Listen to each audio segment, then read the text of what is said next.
कधीच नाही चुकणार तुमचे फेवरेट टीव्ही शोज झी5 सोबत, तेही एकदम फ्री। आता ना तुम्हाला आमची गरज आहे ना या घराला। हो आई साहेब थांबा, आम्हाला तुमची गरज आहे, या घराला तुमची गरज आहे। तुमची गरज नाही असं कोणी सांगितलं हो? आम्हाला तुमची गरज आहे, या घराला तुमची गरज आहे।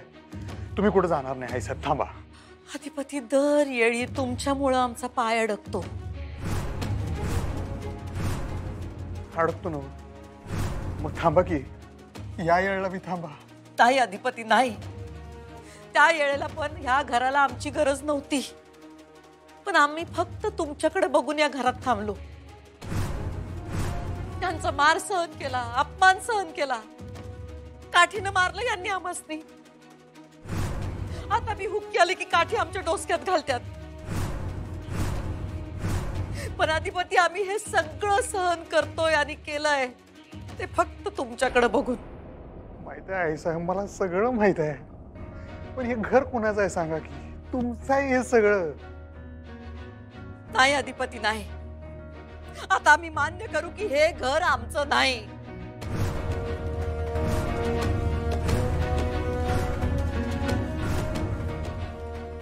आम्ही या घरात राहिलो, हे घर आपलंसं केलं, या घरासाठी झिजलो, घरात जीव गुंतवला, मिसळून गेलो या घरात। पण त्याचं फळ आम्हाला काय मिळालं? हे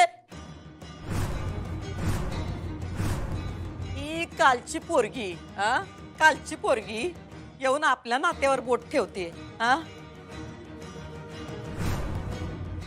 आमच्या हित असण्यावर ही प्रश्न उपस्थित करते, आमच्या मायेवर शंका घेते। आता आमच्या मायेची पारख ही पोरगी करणार अधिपती? या कुणी बसवलं जजच्या खुर्चीवर? ही काल आलेली पोरगी ठरवणार काय आम्ही तुमच्या आई साहेब आहोत की नाही ते? मॅडम मी काय चुकीचं बोलले? मी जे सत्य आहे तेच बोलले। सत्य तुम्हाला काय माहित सुनबाई? मला कळलंय आता सगळं। तुम्हाला कळलंय तेवढं सत्य नाही। ओके मॅडम, मला तुमच्या वयाचा मान ठेवायचा आहे, मी आता काही बोलत नाही। बोलणार नाही कशा पायी? बोला की। नाही नको, ते बोला, कळू दे आम्हाला, तुमचं सत्य कळू दे। ते तुम्ही ऐकलं आहेच ना मॅडम।